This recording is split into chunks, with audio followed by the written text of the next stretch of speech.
प्रजापति एक बार फिर से स्वागत करता हूँ आपका अपने चैनल देवांश क्लासरूम में। तो जी हाँ, आज हम बात करेंगे, जैसे कि आपने देखा होगा टाइटल में हमारे कि हम बात करेंगे आज CRP टेस्ट जो है हमारा, उसका जो है कोविड-19 वायरस में क्या उसका इम्पोर्टेंस है, क्या उसका महत्व है। जैसे कि आप देख रहे होंगे जिसे भी कोविड हो रहा है या जो भी पेशेंट हॉस्पिटलाइज हो रहे हैं, उन सभी के जो है CRP को बहुत ही बारीकी से मॉनिटर किया जा रहा है। उनका हर 2 दिन बाद या 1 दिन बाद उनका CRP की जांच की जा रही है।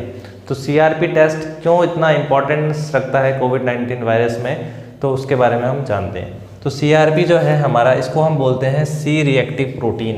क्या होता है ये होता है एक प्रोटीन, इसको बोलते हैं हम C रिएक्टिव प्रोटीन। और ये जो प्रोटीन है हमारा, ये बनता है हमारे लिवर में। कहाँ बनता है? हमारे लिवर में। ठीक है, तो ये C रिएक्टिव प्रोटीन है हमारे लिवर में बनता है और लिवर के थ्रू हमारे ब्लड में ये जाता है। तो कोविड और इसका क्या संबंध है? ठीक है, तो क्या होता है, जैसे कि बॉडी में कोई भी बॉडी में बैक्टीरिया या वायरस कोई भी एंटर करता है, जैसे यहाँ कोविड-19 वायरस है, तो जब वो बॉडी में एंटर करेगा तो बॉडी में क्या करता है, वो डैमेज स्टार्ट करता है, बॉडी की में सेल्स को मारना स्टार्ट करेगा वहाँ पे। ठीक है, तो जैसे बॉडी में डैमेज स्टार्ट होगा तो क्या होता है, हमारा इम्यून सिस्टम एक्टिव होता है और हमारी WBCs आती हैं। फिर WBCs उनसे लड़ने के लिए क्या करती हैं, उसके साथ साथ वो इंटरल्यूकिन, ये क्या होते हैं, इन्फ्लामेटरी मीडिएटर होते हैं, ये कुछ केमिकल्स होते हैं, उनको ये रिलीज करती है। कौन? हमारी जो WBCs होती हैं। ठीक है, हमारा जो इम्यून सिस्टम होता है। और ये जो हमारे इंटरल्यूकिन्स हैं, कुछ तो हमारे चले जाते हैं जिस एरिया में डैमेज हो रहा है वहाँ पे, और कुछ ये हमारे पहुँचते हैं किस में, लीवर में, और लीवर को एक्टिव करते हैं, आप एक्टिवेट करते हैं उसको कि वो ज़्यादा से ज़्यादा CRP यानी C रिएक्टिव प्रोटीन को बनाए। तो C रिएक्टिव प्रोटीन बनेगा कब? जब हमारी बॉडी में डैमेज स्टार्ट हो जाएगा। तो जितना डैमेज ज़्यादा होगा उतना C रिएक्टिव प्रोटीन हमें ज़्यादा मिलेगा। तो ये एक मार्कर है, इससे हम ये पता लगा सकते हैं कि जी हाँ, हमारी बॉडी में किस लेवल पे डैमेज है। बहुत माइल्ड लेवल पे है, नॉर्मल है, माइल्ड लेवल पे है, बहुत सीवियर है, बहुत क्रिटिकल कंडीशन पेशेंट की होने वाली है या हो चुकी है, उसको ये डिनोट करेगा कि पेशेंट की हालत कैसी है। उसको हम पता लगाने के लिए CRP का इस्तेमाल कर सकते हैं। तो CRP हमारा कब बढ़ रहा है? जब बॉडी में कहीं ना कहीं क्या हो रहा है, डैमेज हो रहा है, बैक्टीरिया एंटर कर रहा है या फिर वायरस एंटर कर रहा है और वो डैमेज करना स्टार्ट करता है, तो क्या होता है, CRP हमारा हाई हो जाता है। तो ये जो हमारे इंटरल्यूकिन होते हैं, ये हमारे लीवर को एक्टिव करते हैं, और ये इंटरल्यूकिन जाके जिस एरिया में डैमेज हो रहा है, जैसे कि हमारे ब्रोंक्यूल्स हैं, तो अगर यहाँ डैमेज हो रहा है तो यहाँ पे इन्फ्लामेशन भी कॉज करते हैं, सूजन कॉज कर देते हैं, यहाँ पे सूजन होने लग जाती है, इन्फ्लामेशन यहाँ पे जनरेट हो जाती है। तो इस वजह से क्या हो रहा है, हमारे कोविड में भी क्या हो रहा है, लंग्स में क्या हो रहा है, बहुत ज़्यादा इन्फ्लामेशन देखने को मिल रही है, जिसके वजह से पेशेंट को सांस लेने में दिक्कत होती है। ठीक है, उसके साथ साथ उसमें निमोनिया भी कॉज हो जा रहा है। ठीक है, तो जब इन्फ्लामेशन उसमें कॉज हो रही है तो क्या होगा, नलियाँ सिकुड़ जाएंगी, तो जितना पहले उसमें एयर जा पा रही थी उतनी अब नहीं जाएगी, तो उसके वजह से पेशेंट का सांस फूलता है। ठीक है, तो ज़्यादा सीवियर कंडीशन हो जाती है तो उसमें पेशेंट की डेथ भी हो रही है।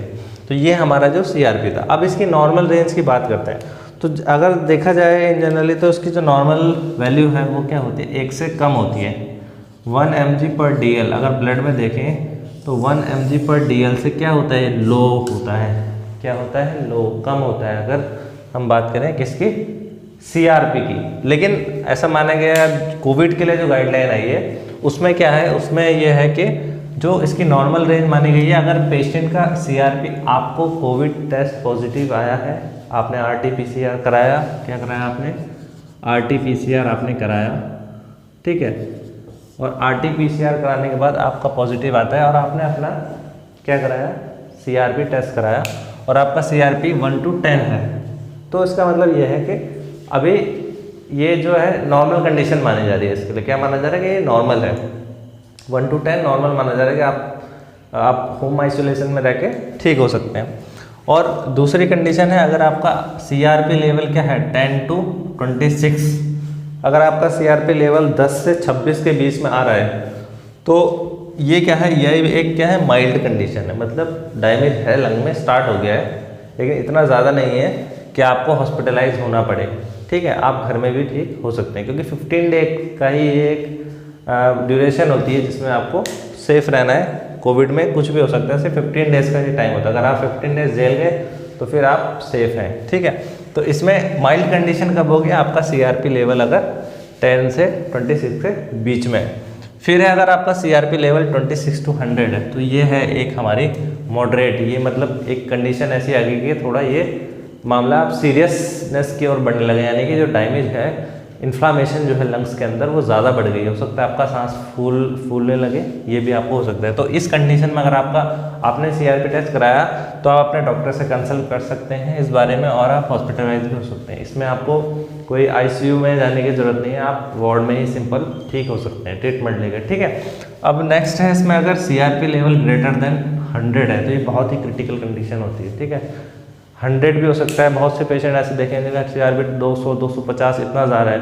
तो ये जो पेशेंट है इन्हें क्या है, इन्हीं पेशेंटों को क्या पड़ रही है, हमें ICU की ज़रूरत पड़ रही है। किसकी ज़रूरत पड़ रही है? ICU की। बहुत क्रिटिकल कंडीशन हो जाती है क्योंकि CRP लेवल इतना ज़्यादा हाई होना, इसका मतलब क्या, लंग्स में बहुत ज़्यादा डैमेज हुआ है और बहुत ज़्यादा उसके अंदर इन्फ्लामेशन हो गई है। तो उन पेशेंटों को ऑक्सीजन की तो ज़रूरत जो है आगे बहुत पड़ने वाली है, तो उन पेशेंटों को ICU की इसमें ज़रूरत पड़ती है। तो आपने ध्यान दिया होगा यहाँ पे क्या क्या है इसमें, 1 to 10 this normal and 10 to 26 mild condition है, और 26 से 100 क्या है हमारी, थोड़ा सा हॉस्पिटलाइज आपको होना पड़ सकता है। ऑक्सीजन की रिक्वायरमेंट इसमें इतनी नहीं पड़ेगी, लेकिन अगर 100 से ऊपर है तो आपको ICU की भी ज़रूरत पड़ सकती है।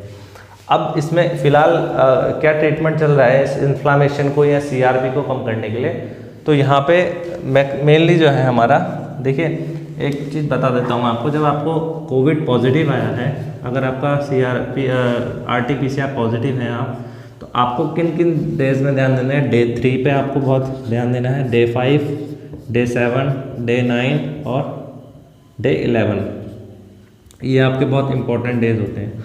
आपने कोविड टेस्ट कराया, विदिन 3rd डे आपको या तो फीवर आना स्टार्ट हो जाएगा, ठीक है। आपने अगर 3rd डे पे अपना CRP टेस्ट कराते तो ये लगभग पेशेंट को देखने को मिल रहा है कि 10 से नीचे या 10 के अंदर ही ये है। अगर आपका CRP लेवल 3rd डे पे 10 से ज़्यादा है तो इसका मतलब क्या है, आपको कोविड पहले से ही था, आपने थोड़ा टेस्ट क्या है लेट कराया इसमें। तो 3rd डे पे हमें क्या है, कहीं ना कहीं मेडिसिन जो भी है उसको स्टार्ट कर देना है। किसको स्टार्ट कर देना है? मेडिसिन आजकल क्या दी जा रही है प्रिवेंशन के लिए, जो भी बचाव के लिए जो दी जा रही है, हमको जिंक दिया जा रहा है इस टाइम पे, गवर्नमेंट प्रोवाइड कर रही है। विटामिन C दे रहे हैं इस टाइम पे, ठीक है। विटामिन C का बहुत यूज़ हो रहा है, मल्टीविटामिन का बहुत यूज़ हो रहा है, इसमें B कॉम्प्लेक्स का यूज़ हो रहा है, ठीक है। B कॉम्प्लेक्स का यूज़ किया जा रहा है, ठीक है। और इसमें साथ ही में जो यूज़ हो रहा है वो की जा रही है हमारी 2 एंटीबायोटिक, इसका नाम है डॉक्सीसाइक्लिन और एजिथ्रोमाइसिन का इसमें यूज़ किया जा रहा है।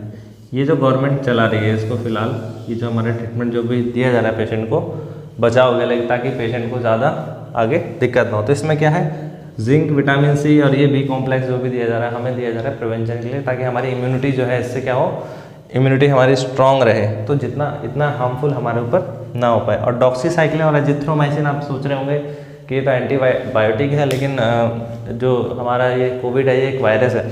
तो देखिए इसमें दोनों में जो एजिथ्रोमाइसिन है और डॉक्सीसाइक्लिन है हमारी, इन दोनों में ही हमारी एंटीवायरल प्रॉपर्टी देखी गई है, जो कि कोविड में भी अपना इफेक्ट दिखाती है। इतना ज़्यादा नहीं, लेकिन अगर आपको माइल्ड लेवल पे है तो ये अच्छा काम करती है इसमें। तो ये आपको क्या है, गवर्नमेंट दे रही है, डॉक्टर्स प्रोवाइड कर रहे हैं। डॉक्सीसाइक्लिन OD ये चल रहा है, OD चल रहा है फॉर 5 डेज़ के लिए, 5 दिन के लिए चलाया जा रहा है। कई लोग क्या है इसका कॉम्बिनेशन भी चला रहे हैं, गवर्नमेंट भी कॉम्बिनेशन में दे रही है कि डॉक्सीसाइक्लिन एजिथ्रोमाइसिन रेगुलर बेस पे 5 डेज़ तक चलाया जा रहा है। तो डे 3 पे अगर आपको सिम्टम दिखाई दे रहे हैं और आपका CRP क्या है 10 के बीच में रहना चाहिए, 1 to 10 के बीच में, और इस टाइम आपको क्या करना है, अपनी मेडिकेशन कहीं ना कहीं स्टार्ट कर देनी है। फिर क्या होता है, 5 डे में आपको देखना है, अपना CRP टेस्ट कराना है कि 5वें दिन आपका CRP कितना है। देखिए अगर आपका CRP बढ़ना स्टार्ट हुआ है तो 3rd डे के बाद क्या होता है, CRP लगभग 8 घंटे में डबल होता है। क्या होता है, 8 घंटे में डबल होता है, ठीक है। फिर उसके बाद आपका CRP बढ़ेगा, 5 को आपको चेक कराना है। अब देखिए इसमें क्या है, आपका CRP जो लेवल है वो 5वें दिन के बाद गिरना स्टार्ट हो जाना चाहिए। ये क्या होता है कि CRP लेवल देखा जा रहा है कि फर्स्ट डे से स्टार्ट होता है, उसके बाद डे 5 पे जाके फिर अपना पीक पे पहुंच के क्या होता है, फिर डिक्रीज होना स्टार्ट हो जाता है।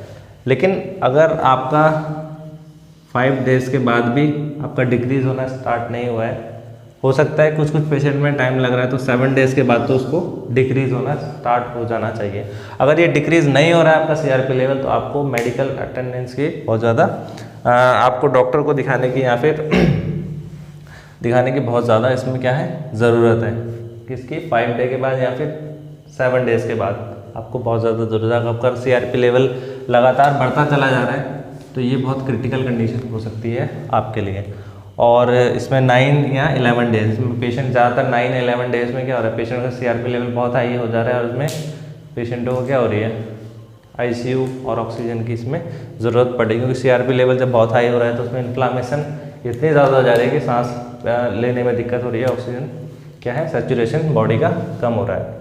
तो इसके लिए हम अभी जो प्रिवेंशन चल रहा है, इसके लिए बचाव के लिए क्या कर रहे हैं, जो भी हमारी लाइफ सेविंग ड्रग्स हैं उसमें स्टेरॉइड का बहुत ज़्यादा यूज़ किया जा रहा है, डॉक्टर्स भी कह रहे हैं, ठीक है, गवर्नमेंट भी ये कह रही है। तो इसमें ICUs में या फिर जो पेशेंट हैं जिनका CRP लेवल कंट्रोल नहीं हो रहा है, तो उनमें क्या हो रहा है कि जो हमारे कॉर्टिकोस्टेरॉइड्स होते हैं उनका यूज़ किया जा रहा है। कॉर्टिकोस्टेरॉइड क्या करते हैं, हमारा जो भी ये इंटरल्यूकिन्स बनते हैं इनको क्या कर देती है, यहाँ से ब्लॉक कर देती है। तो जब ये ब्लॉक हो जाएंगे तो क्या होगा, जो भी हमारा लंग्स है जहाँ पे इन्फ्लामेशन हो रही है, तो इन्फ्लामेशन को हम क्या करेंगे, वहीं रोक देंगे। तो इन्फ्लामेशन रुक जाएगी तो वहाँ पे क्या होगा, सूजन नहीं होगी, तो क्या होगा, ये जो हमारी ब्रोंक्यूल्स है वो नैरो नहीं होंगे, तो ऑक्सीजन की जो सैचुरेशन है वो बनी रहेगी। तो साइंस ये कह रहा है इसमें, जो भी रिसर्च कह रही है कि अगर आपका CRP लेवल बढ़ रहा है और उसके साथ साथ आपका SpO2 लेवल 94 से नीचे जाने लगा है, तो आपको बहुत ज़्यादा ज़रूरत है किसकी, स्टेरॉइड की बहुत ज़्यादा आपको ज़रूरत है। आपको तुरंत स्टेरॉइड स्टार्ट कर देना चाहिए। उसके बाद जैसे जैसे आपका CRP कम होगा उसे ग्रेजुअली घटा देना चाहिए, ठीक है। तो इसमें हम क्या क्या यूज़ करते हैं, आजकल जो चल रहा है सबसे ज़्यादा वो चल रहा है प्रेडेंसिलॉन, ठीक है। इसकी टैबलेट्स आती हैं, ठीक है, 5 mg में, 10 mg में, 20 में और 40 में आती है, ठीक है। तो ये आपका डॉक्टर आपको प्रिस्क्राइब कर सकता है कि आपको किस डोज में इसको लेना है। फिर हाइड्रोकॉर्टिसोन है हमारा, डेक्सामेथासोन है और डेफ्लाजोकार्ट है। ये सारे जो स्टेरॉइड है इसमें से भी प्रेडेंसिलॉन और डेक्सा हाइड्रोकॉर्टिसोन ये बहुत ज़्यादा अभी आपको सुनने में भी आ रहा होगा कि प्रेडेंसिलॉन का यूज़ करें या डेफ्लाजोकार्ट है या फिर डेक्सामेथासोन का बहुत ज़्यादा हॉस्पिटल्स में यूज़ हो रहा है लाइफ सेविंग ड्रग्स के रूप में पेशेंट को बचाने के लिए, ठीक है। तो और मैंने ये आपको डेज बता दिए थे इसमें कि इन डेज पे आपको ध्यान देना बहुत ज़रूरी है। सैचुरेशन की बात करें तो 94 सैचुरेशन से अगर नीचे जा रहा है तो आपको पेशेंट को क्या करना है, स्टेरॉइड पे डाल देना चाहिए, ठीक है, वरना उसकी जो कंडीशन है बहुत आगे जाके क्रिटिकल हो सकती है। और ये हमें क्या करेगा, जो हमारा स्टेरॉइड्स हैं क्या करते हैं, इन्फ्लामेशन को कम करेंगे, जिससे ऑक्सीजन सैचुरेशन बना रहे, ठीक है। और जो बात थी कि हम क्या क्या इसमें मेडिसिन चल रही हैं अभी जो पेशेंट को दी जा रही है, जो पॉजिटिव आ रहे हैं, जिंक, विटामिन C, ये सब इम्यूनिटी के लिए। और जो 2 एंटीबायोटिक मेनली इसमें चल रही है वो है जिथ्रोमाइसिन, डॉक्सीसाइक्लिन, OD 5 डे। किस लिए? क्योंकि इनकी एंटीवायरल प्रॉपर्टी है, ठीक है। तो ये मेरी छोटी सी प्रेजेंटेशन थी जो कि CRP टेस्ट के बारे में थी, जो कि कोविड में बहुत ज़्यादा CRP टेस्ट हो रहा है। तो क्यों हो रहा है, इसके पीछे क्या CRP टेस्ट का कोविड में क्या महत्व था, क्या इंपॉर्टेंस थी, ठीक है। तो ये मैंने अपना पूरा प्रयास किया है समझाने का। तो आई होप आपको ये वीडियो शायद अच्छी लगी हो और समझ में आया हो CRP के बारे में। तो ये जानकारी आपको अगर अच्छी लगी हो तो आप इसको शेयर कर सकते हैं आगे अपने फ्रेंड्स को, जो भी आपके रिलेटिव हो, ताकि उनको भी जानकारी मिल सके। Thank you very much.